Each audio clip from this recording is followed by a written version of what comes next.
Il y a 18 mois, le London Stock Exchange Group faisait face à une interrogation aussi simple que difficile à esquiver. LSEG est une entreprise dont le cœur de métier est la donnée financière, prix des actifs, historique de transactions, informations sur les entreprises cotées, données de référence pour les marchés obligataires, des décennies de collecte, de structuration et de distribution de données financières à des banques, des gestionnaires d'actifs, des hedge funds et des régulateurs du monde entier. Et la question était, et ça c'était il y a 18 mois, est-ce que l'intelligence artificielle ne va pas rendre tout ça obsolète? Comme d'habitude, c'est une question qu'on se pose quand on a un outil qu'on ne comprend pas, qu'on ne connaît pas, qui évolue également très, très vite. Parce que si le modèle de langage, enfin, si pas le modèle, mais si un modèle de langage bien entraîné peut produire à la demande le type d'analyse que LSEG vend sous forme d'abonnement, pourquoi un client continuerait-il à payer des centaines de milliers de livres? Et quand je parle de livres, livres sterling, parce que LSEG, c'est une entreprise britannique, donc pourquoi une entreprise continuerait-elle à payer des milliers de livres sterling par an pour accéder à un terminal de données? C'était la thèse. Enfin, quand on parle de thèse, c'était la thèse du risque structurel. Et elle était suffisamment sérieuse pour peser sur la lecture du dossier pendant plusieurs trimestres.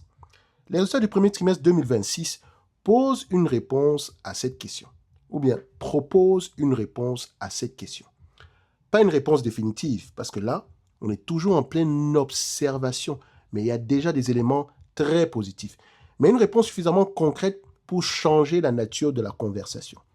Alors, pour comprendre pourquoi, il faut d'abord comprendre ce que LSEG vend réellement. En surface, LSEG est une place boursière ou une bourse. Donc, généralement, on appelle ça place boursière. C'est un peu comme du Euronext. Donc, LSEG ici, c'est une place boursière. Donc, soit Euronext, soit TSX ou bien Nasdaq, CBOE. C'est la même chose. C'est une place boursière et un fournisseur de données. En réalité, c'est une infrastructure. Attention, les données de LSEG ne sont pas seulement des informations. Ce sont des données de référence, c'est-à-dire des données sur lesquelles des contrats légaux, des mandats réglementaires et des systèmes de gestion des risques sont directement indexés. Un gestionnaire d'actifs dont le mandat stipule qu'il doit valoriser son portefeuille selon les prix de clôture officiels du London Stock Exchange ne peut pas remplacer cette source par un modèle d'IA générique. Ce n'est pas une question de qualité, c'est une question de statut réglementaire. Les données de LSEG ont une autorité que les données produites par un algorithme n'ont pas, ok, et ne peuvent pas avoir, au moins dans le cadre réglementaire actuel. Et demandez-vous, est-ce que ce cadre réglementaire est prêt à changer ou à évoluer? Point d'interrogation. Donc, c'est le premier élément qui explique pourquoi la thèse du risque structurel était partiellement mal calibrée. L'IA peut reproduire beaucoup de choses. Elle ne peut pas reproduire le statut d'une source de référence réglementaire. Comme l'IA peut vous aider à approfondir vos analyses, mais l'IA ne peut pas se déléguer, ne peut pas se substituer à vos propres jugements. OK? Donc, à la fin de la journée, un être humain aura toujours besoin d'appliquer son propre jugement par rapport aux réponses données par l'IA. Vous voulez investir en bourse, n'allez pas poser à l'IA, c'est dans quelle entreprise je dois investir en date d'aujourd'hui. Ce n'est pas la bonne question. OK? La bonne question, c'est de poser, c'est de demander quel est le type, qu'est-ce que l'entreprise fait en date d'aujourd'hui? A-t-elle un avantage concurrentiel selon telle ou telle règle bien structurée? Recherche les informations à ce niveau, évite ce type de site parce que l'IA, tout ce qu'il fait, c'est quoi? C'est aller fouiller sur Internet ou bien se baser sur ses propres données d'entraînement. OK? Donc, vous devez calibrer les choses, sinon, il va avoir tendance à vous donner des réponses qui vont sembler être correctes, mais pas forcément vraies. Or, en tant qu'investisseur, on cherche la bonne information. Donc, mais voilà où le premier trimestre 2026 ajoute quelque chose de nouveau. LSEG a annoncé que 90 clients sont désormais connectés à son canal de données IA via le protocole MCP avec 64 autres en cours d'intégration. MCP pour protocole, contexte, protocole, enfin pas protocole, mais modèle, contexte, protocole, est un standard technique qui permet à des modèles IA externes, donc ceux des clients de LSEG, que ce soit Anthropic ou je ne sais pas, ou OpenAI, Perplexity, ce que vous voulez, ou bien DeepSeek, donc permet à des modèles d'IA externes, donc ceux des clients de LSEG, d'accéder directement aux données de LSEG en temps réel pour les intégrer dans leur propre application et analyse. Ce n'est pas LSEG qui vend de l'IA à ses clients, c'est LSEG qui vend ses données à des systèmes IA que ses clients ont construits ou achetés. Attention, je ne suis pas en train de vous dire ici que, parce que là, vous allez comprendre données financières, vous allez penser que toutes les données financières se valent. Non. Les données financières de Zone Bourse ne sont pas les mêmes que vous allez, forcément retrouver sur un site comme Capital IQ. Faites très attention. Il y a des données financières de base, il y a des données financières premium. Et pour ceux qui doivent, et les données financières qui intéressent nous, les investisseurs long terme, habitués à analyser fondamentalement les business au-delà des chiffres, en fait, ce sont des données qualitatives qui nous intéressent, dans le sens où nous voulons des informations qui parlent d'analyse sectorielle, par exemple. Des affaires de chiffres et tout le reste, ce n'est pas des données financières, ce n'est pas des éléments très importants pour nous. Ça ne veut pas dire que ce n'est pas des éléments qu'on regarde. Mais si tu me dis aujourd'hui que la taille du marché est de 50 milliards, c'est bien. Quels sont les éléments que tu utilises pour établir 50 milliards pour la taille du marché? C'est ça qui, moi, m'intéresse. Parce que par rapport à ça, je pourrais déterminer si ça a du sens ou pas. Parce que j'applique toujours mon propre jugement. Donc, les éléments quantitatifs, c'est bien. Ça vous permet juste de décider si l'entreprise mérite votre attention ou pas. Ou bien si la stratégie mise en place hier est toujours d'actualité en date d'aujourd'hui ou bien apporte des fruits ou bien est en difficulté. Bref, ça nous permet juste de constater. Ça ne nous permet pas ici d'anticiper. Ça nous permet de constater. Ce qui nous permet d'anticiper, c'est la compréhension derrière. OK? So, je continue. La distinction est fondamentale et elle révèle quelque chose de contre-intuitif. L'IA qui était perçue comme la menace sur le modèle de LSEG est en train de devenir un vecteur de demande supplémentaire pour les données de LSEG parce que les modèles d'IA ont besoin de données de qualité pour fonctionner. Les données de LSEG avec leur statut de référence, leur profondeur historique de plusieurs décennies et une structure unique au monde sont précisément ce que les modèles d'IA financiers les plus sophistiqués cherchent à exploiter. Et quand je parle ici de modèles d'IA les plus sophistiqués cherchent à exploiter, je dis ici que l'IA a tendance à aller chercher sur Internet. Pas nécessairement ici à aller chercher les bonnes réponses. Parce qu'il va se baser sur des sites qui n'ont pas forcément des bonnes réponses. Et donc, votre but en tant qu'analyste qui utilise l'IA, c'est essentiellement ici d'utiliser des éléments d'IA qui vous permettent ici de pouvoir trouver des bonnes réponses sur des sites de référence. OK? Donc, ce n'est plus la menace qui détruit le château. C'est la menace qui frappe à la porte pour acheter ce que le château produit. Et les chiffres commencent à le confirmer. La croissance organique atteint 9,8% au premier trimestre. Un niveau record, on est d'accord. Les abonnements accélèrent à 6,3% de croissance. La marge brute a progressé de 11,5% plus vite que les revenus, ce qui indique que la croissance marginale est plus rentable que la croissance moyenne. Ce type de levier opérationnel ne s'invente pas. Il révèle une structure de coûts essentiellement fixe qui bénéficie mécaniquement de volume en hausse. Mais voilà la question qu'un investisseur rigoureux doit se poser face à ces chiffres. Et donc, 90 clients connectés au canal IA, c'est bien. Sur une base de combien? C'est ça qui nous intéresse. Elle sait compter des milliers de clients institutionnels dans le monde. 90 connexions actives, c'est un signal précoce. C'est une preuve de concept à grande, c'est une preuve de concept à grande échelle. Ce n'est pas encore une transformation du modèle économique. La différence entre un signal précoce et une validation structurelle, c'est la vitesse à laquelle les 90 deviennent 900, 1000, 2000, 3000 et la valeur de contrat moyenne que chaque connexion génère au-delà des accords existants. Ce point est précisément ce que le management a tenu à souligner. ces revenus IA sont distincts de contrats long terme existants. Ce ne sont pas des revenus réalloués depuis d'autres lignes, ce sont des revenus incrémentaux nets. Donc, attention, si cette caractéristique se confirme à mesure que la base de clients connectés s'élargit, la thèse change de nature. On ne parle plus d'entreprise qui résiste à une menace, on parle d'une entreprise dont le mode s'élargit précisément parce que la menace perçue crée de la demande pour ce qu'elle possède en exclusivité. Et quand je dis exclusivité, rappelez-vous, j'ai partagé une note d'analyse sectorielle dans le groupe School, notamment par rapport aux entreprises qui fournissent ce genre d'informations dans ce secteur d'activité dont on parle ici des bourses et des fournisseurs ici de data financière.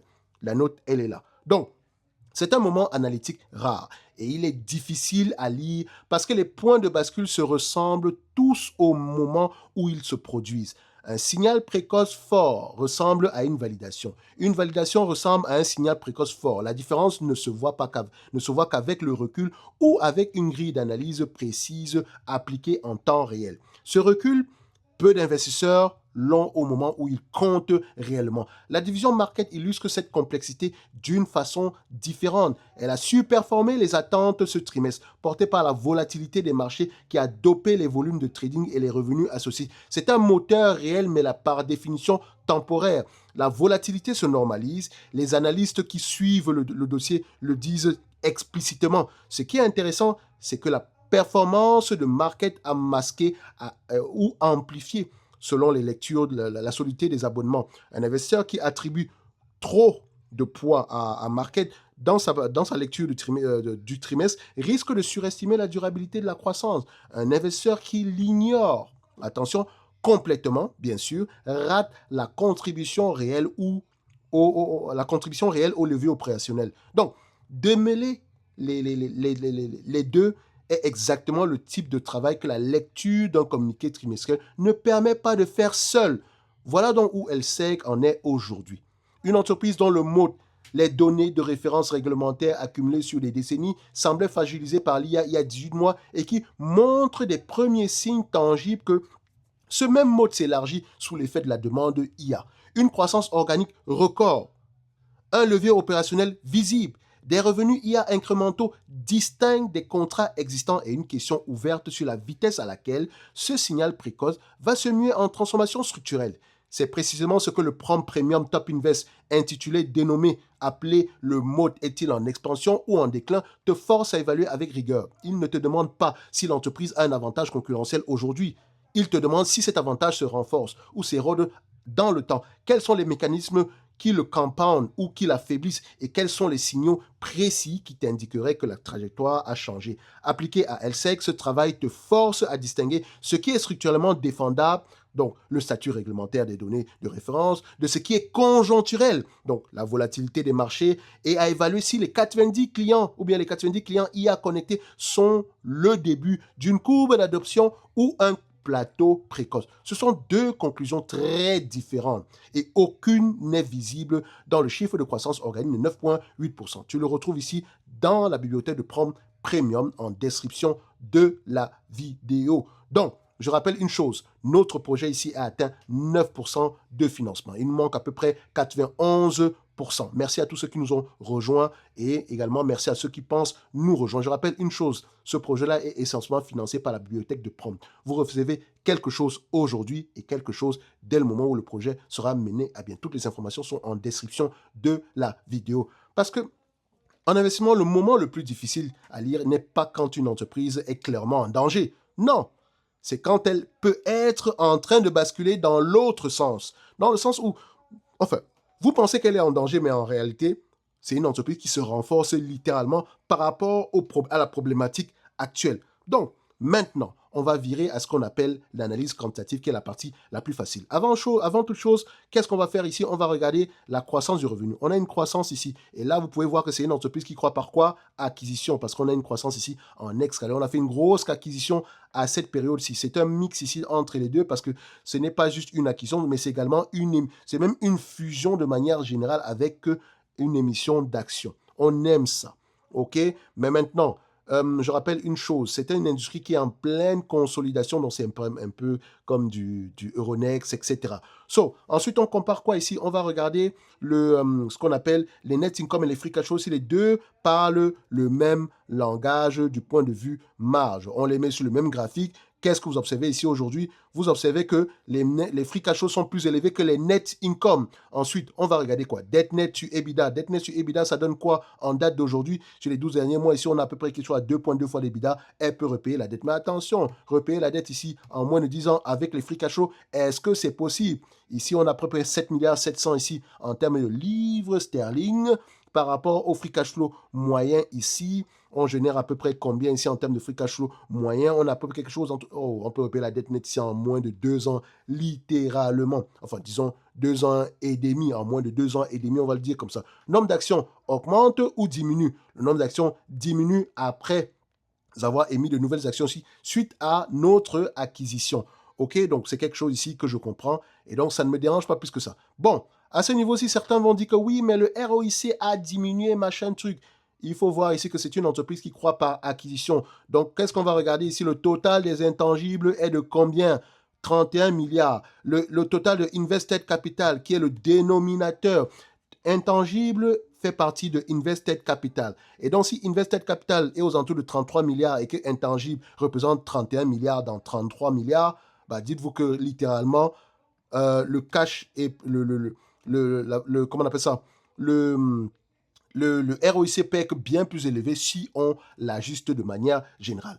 On ferme la parenthèse maintenant. Combien de fois les bénéfices vous allez payer pour ce genre d'entreprise? Personnellement, je ne paierai pas moins de 20 fois les bénéfices ici. Tant que la croissance reste à double chiffre, ça pourrait mériter aux alentours de 20-25 fois les bénéfices. Donc, je viens ici, je prends ceci. On prend du LSEG, on met ça à ce niveau comme ça. Et donc, LSEG, à 20 fois les bénéfices, ça nous donne combien? C'est un business qui est généralement très, très prévisible.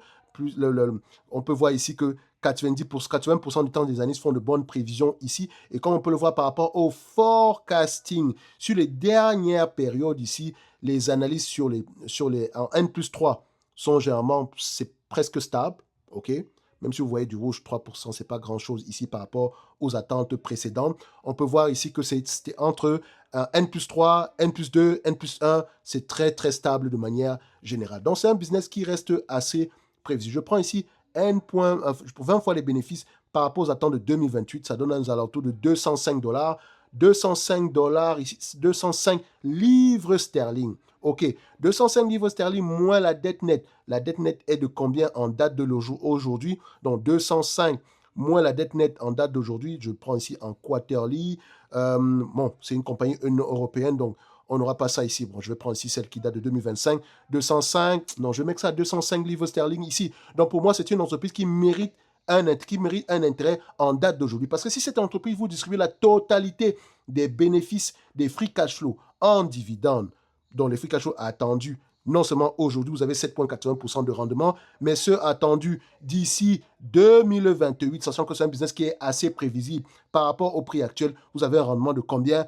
12% presque. Qu'est-ce qu'on fait? Maintenant, c'est à votre tour d'aller lire les rapports financiers. Écoutez les conférences calls et tirez vos propres conclusions. Je rappelle ici une chose. En description de la vidéo, vous avez toutes les informations par rapport à notre projet. Et ce projet-là est financé essentiellement par la bibliothèque de Prom. Nous sommes 18 000 et poussières ici sur le groupe. J'ai juste besoin de 600 personnes qui veulent aller plus loin que maintenant. Merci, au revoir.